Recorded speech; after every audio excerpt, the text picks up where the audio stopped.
नमस्कार दोस्तों, आप सभी का स्वागत है कहानी केंद्र में। मेरा नाम है मलय भट्टाचार्य। आज आप सुनेंगे लेखिका शिवानी द्वारा लिखी एक प्यारी सी कहानी मित्र।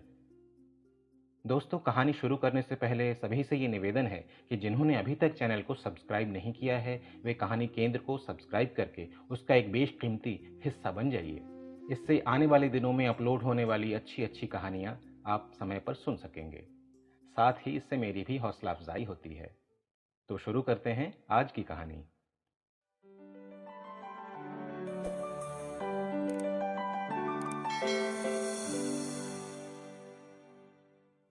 पूरे घर की काया पलट हो गई थी। बड़ी लड़की रंभा कांचों को स्पिरिट से साफ कर रही थी। मंझली सरोज ने गोल कमरा चमका लिया। दोनों लड़कियां बार बार अकर्मण्य छोटे भाई बब्बू की धज्जियां उड़ा रही थीं। बब्बू जी, आपसे तो कुछ होने का नहीं। जब देखो तब लाट साहब की तरह चुग रहे हैं। 11 बजे कालका मेल आता है, 10:30 बज गए हैं और आपका पाजामा ही खिसका जा रहा है। जाइए, कपड़े बदलिए। 10 वर्ष के परमहंस बब्बू बहनों की घुड़कियों से बिना सहमे चौके में बासी रोटी की प्लेट बनाए मां के सम्मुख याचक बने खड़े थे। हाय मम्मी, थोड़े से भुने आलू दे दीजिए, फिर नहीं मांगूंगा। राधा झुंझला उठी। मरा भागे, तेरी हड़बड़ी में हाथ जल कर रह गया। चखते चखते सभी कुछ तो खा डाला। अरे देख तो बेटी, लगता है आ गए हैं। पूरे घर को जैसे बिजली का तार छू गया। रिक्शा सचमुच ही आ गया था। रंभा ने सफाई का तामझाम बटोर पलंग के नीचे कर दिया। सरोज बिजली की गति से गुसल खाने में घुस गई। बब्बू खिसकता पाजामा और हाथ की बासी रोटी संभाले बगल के कमरे में अदृश्य हो गया। हाथ में करछुल और सब्जी का ढकना लिए राधा बेचारी सोचती रही कि कहां छिपे। उसके पति का मित्र मुस्कुराता द्वार पर खड़ा था। ओह, ये है हमारी भाभी जी, नमस्कार। उसने झुककर हाथ जोड़े और विनम्रता से दोहरा हो गया। राधा कांप गई। कैसा कदर, कुत्सित और भयावना था पति का मित्र। एक तो ये प्रकृति का कुछ विचित्र नियम है कि पति के आत्मीय या मित्र कितने ही सुदर्शन क्यों न हो, उनकी पत्नियों को आमतौर पर कम ही पसंद आते हैं। पर इस मित्र को देखकर तो वो सचमुच ही स्तब्ध हो गई। कामेश्वर की रुचि का ही तो वो आज तक लोहा मानती आई थी, जो खाने में, पहनने में, बोलने में, अध्ययन और स्वयं अपने व्यक्तित्व में अनमोल था। उसने ऐसे मित्र को क्या देखकर चुना? पति ने तो उसे पहले ही आगाह कर दिया।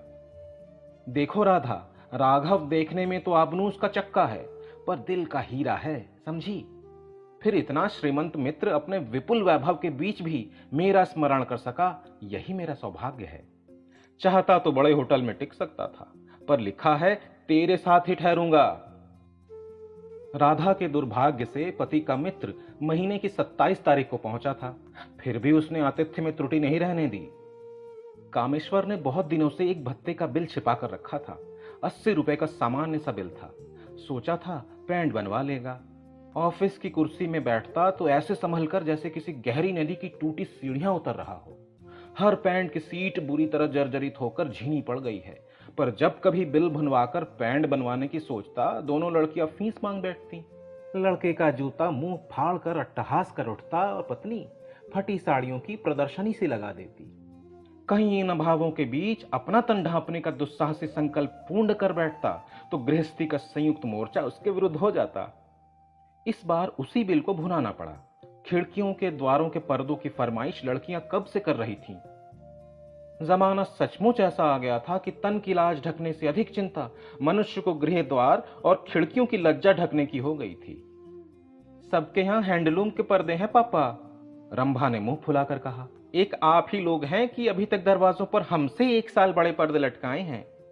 साथ की लड़कियां आती हैं तो हम शर्म से मर जाती हैं। फिर आपके समृद्ध मित्र आ रहे हैं, पर्दे बनवाने ही होंगे। सरोज और रंभा ने द्वार और खिड़कियों को नापा, बढ़ई को बुलाकर नए चमकदार शीशम के डंडे बनवाए। बढ़िया मोहनजोदड़ो के वृषभ अंकित कपड़े का थान आया और 12 बजे तक बैठकर राधा ने पर्दे सिले।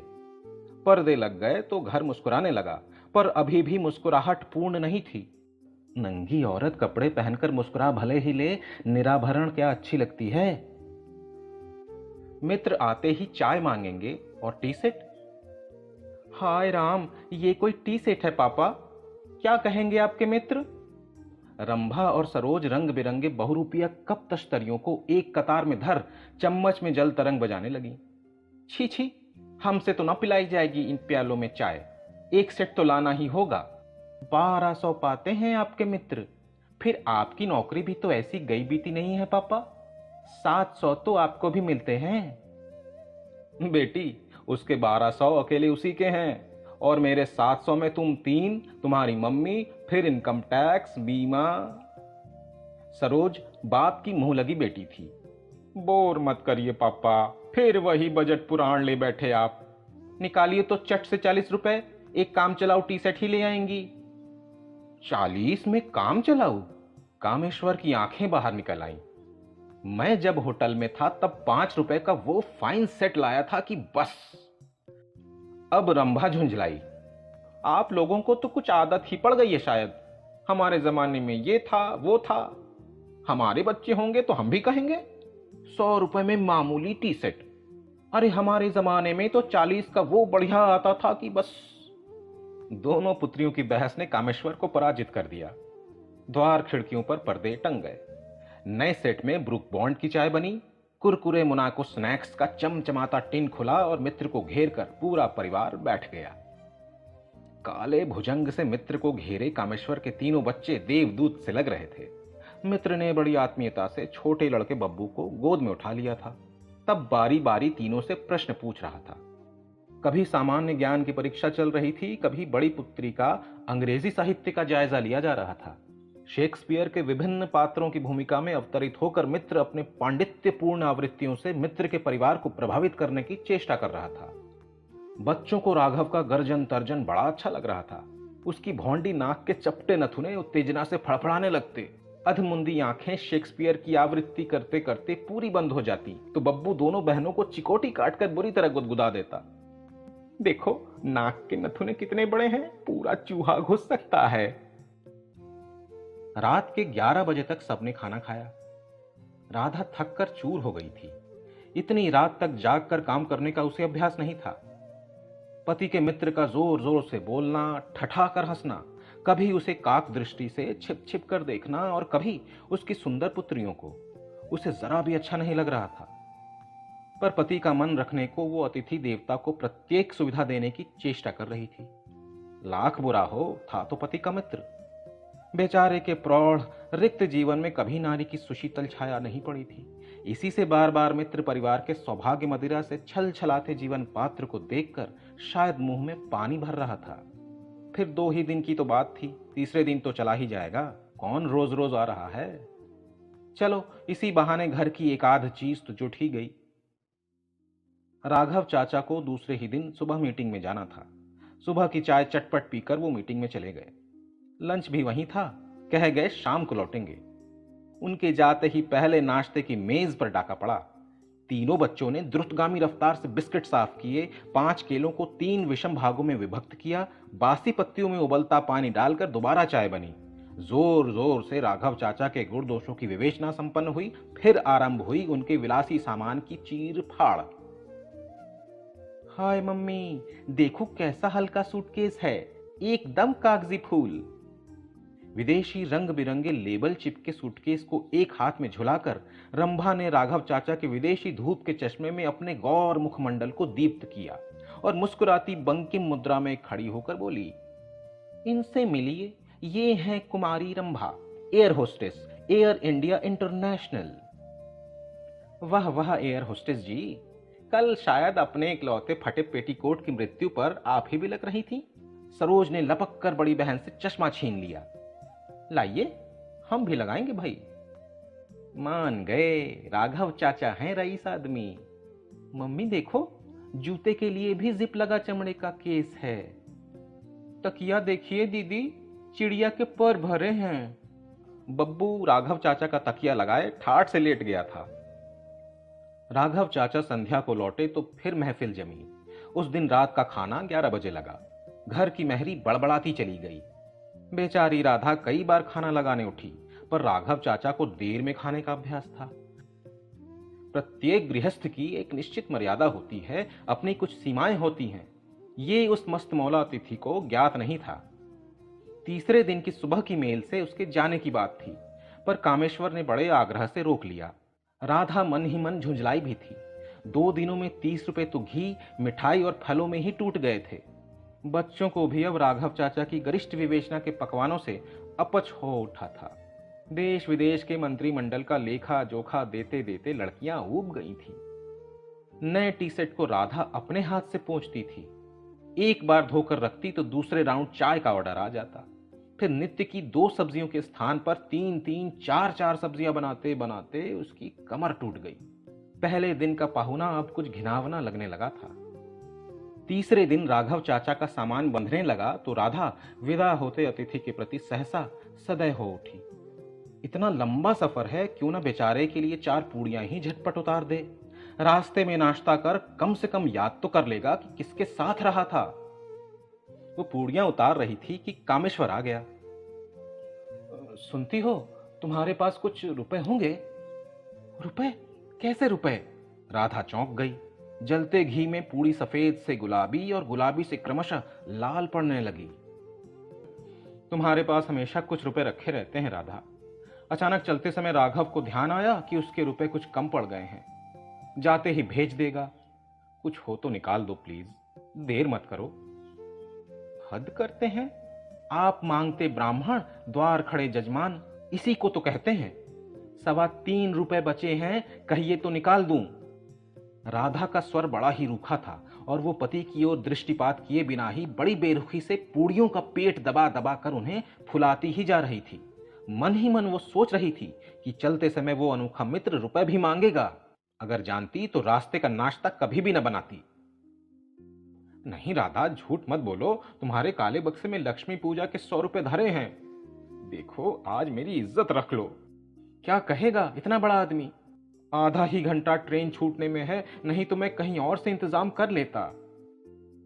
एक बार तो राधा के जी में आया कि कह दे कर लीजिए इंतजाम, पर फिर झुंझला कर उसने कड़ाही उतार ली। पति और कुछ देखे न देखे, पत्नी के छल बल से छिपाए रुपयों को वो पुलिस के सिखाए कुत्तों की भांति अपने दिव्य चक्षुओं से बड़ी तत्परता से देख लेता है। लाल पोटली को निकालना ही पड़ा। 125 रुपए और मित्र परिवार की मीठी स्मृतियों को बटोर मित्र सुबह की मेल से विदा हो गया। मित्र के जाते ही बड़ी धूमधाम से गृहस्थी का गणतंत्र दिवस मनाया गया। दीवालों पर फिर रोल नंबर और दूध का हिसाब लिखा जाने लगा। राधा ने फटी साड़ियां ली, कामेश्वर ने कच्छे का कौपिन धारण कर फिर गृहस्थी से वैराग्य लिया। नया टी सेट ताले में बंद हो गया। रंग बिरंगे टूटे प्यालों में चाय की अमृत वर्षा करने सूर्पणखा की नाक की सी टोटी धारिणी पुरानी केटली एक बार फिर आ गई। घर की बनावटी आडंबर की केटली को उतार कर एक खूंटी पर लटका दिया गया। कभी कभी राघव चाचा की बातें होती तो राधा अपने दिए गए रुपयों का उल्लेख अवश्य कर देती। 4 महीने तक राघव ने पत्र ही नहीं लिखा तो राधा का माथा ठनका। क्यों जी, कैसे हैं आपके मित्र? रुपए तो दूर, एक चिट्ठी भी नहीं डाली। उसने एक दिन पति से कहा। आ जाएंगे, कौन सी बड़ी रकम है, अब की तनख्वाह से तुम अपने रुपए ले लेना। तनख्वाह है ना कद्दू, राधा भुनभुना उठी थी। 100 रुपए में काट लूं तो रोते नजर आओगे। कहना आसान है, वो तो मैं ही हूं जो तुम्हारी गृहस्थी की गाड़ी ठेले जा रही हूं।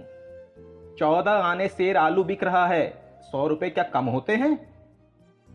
इधर बिगड़ती खाद्यान्न स्थिति ने अधिकांश गृहिणियों की भांति उसका भी रक्तचाप बढ़ा दिया था। हर तीसरे दिन वो पति के मित्र को कोसने बैठ जाती।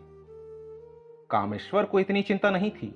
एक तो उसे विश्वास था कि रुपए नहीं डूबेंगे, दूसरे लेन देन के मामले में पुरुष स्त्री की अपेक्षा अधिक उदारता से काम लेता है।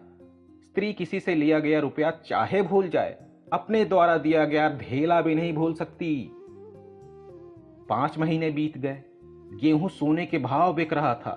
धोबी, जमादार, मेहरी सब ने अपना महंगाई भत्ता सुविधानुसार बढ़ा लिया था। बेचारी राधा के ही पैर उसकी गृहस्थी के चादर से बाहर झांकने लगे थे। नाना भावों के बीच उसे 100 की स्मृति कभी कभी रुला देती। एक तो पूजा के रुपए थे, लक्ष्मी जी ने सचमुच ही रूठ कर मुंह फेर लिया था। वो रुपयों की आशा एक प्रकार से छोड़ ही बैठी थी कि एक दिन उसके नाम का लिफाफा आ गया। राघव का ही पत्र था। रेलवे रसीद भेजी थी। दिल्ली से कंधारी अनार और बेदाना अंगूर चले आ रहे थे भाभी जी के लिए। राधा पहले तो झल्लाई।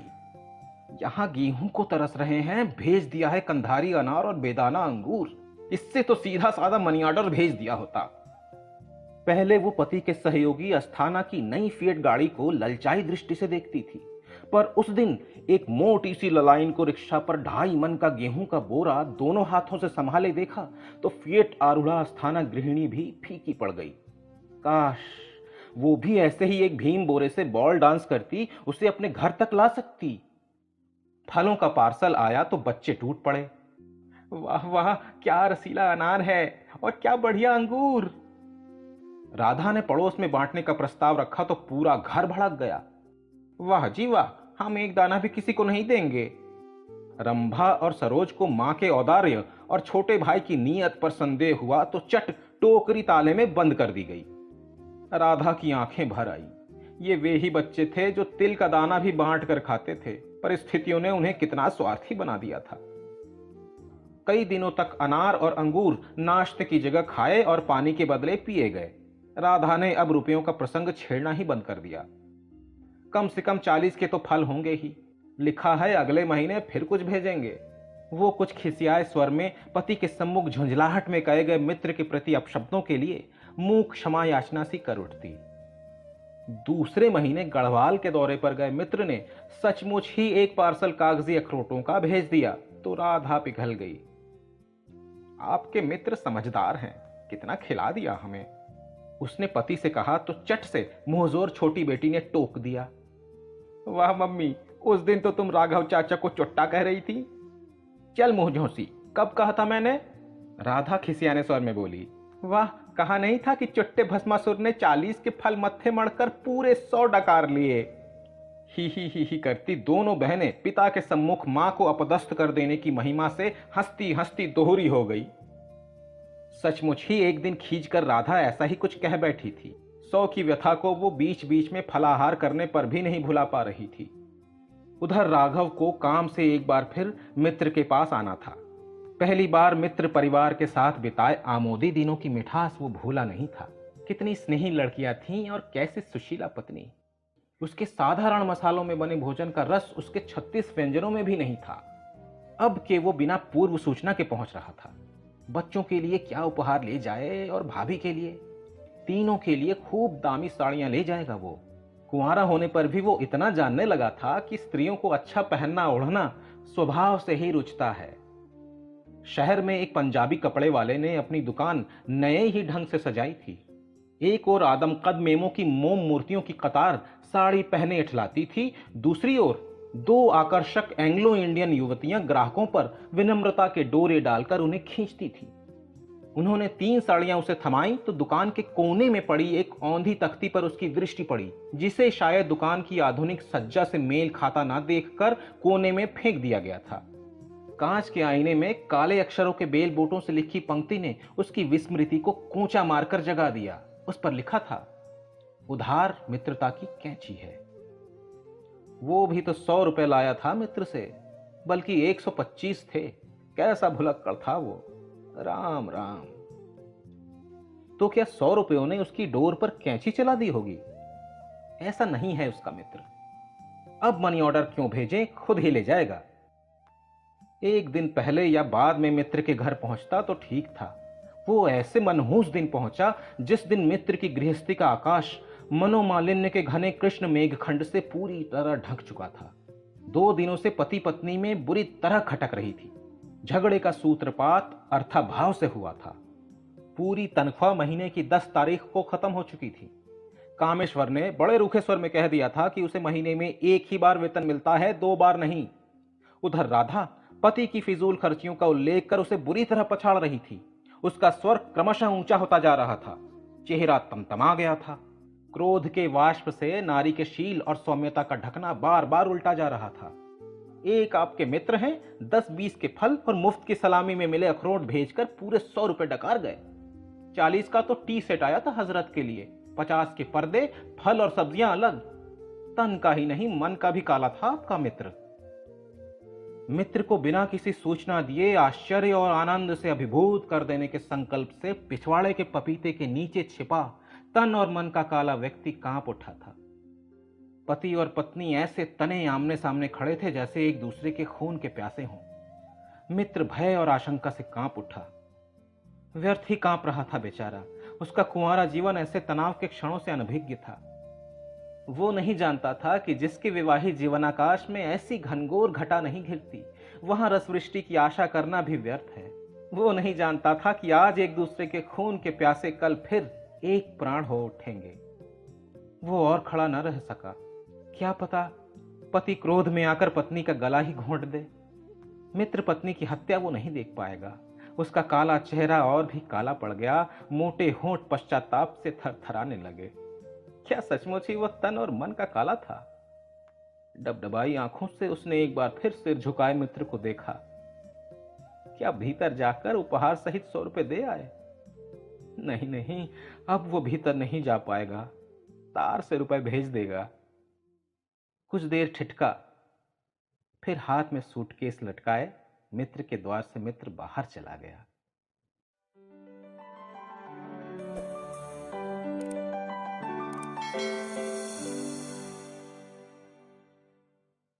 दोस्तों, अभी आप सुन रहे थे लेखिका शिवानी द्वारा लिखी एक प्यारी सी कहानी मित्र। ये कहानी आपको कैसी लगी मुझे कमेंट सेक्शन में बताइएगा। अच्छी लगने पर इसे लाइक और अपने जानने वालों में शेयर करिएगा ताकि वे भी इसका आनंद उठा सकें। नई कहानियों को समय पर सुनने के लिए बेल आइकन को प्रेस करके ऑल पर सेट कर दीजिए। आप सभी का हृदय से धन्यवाद।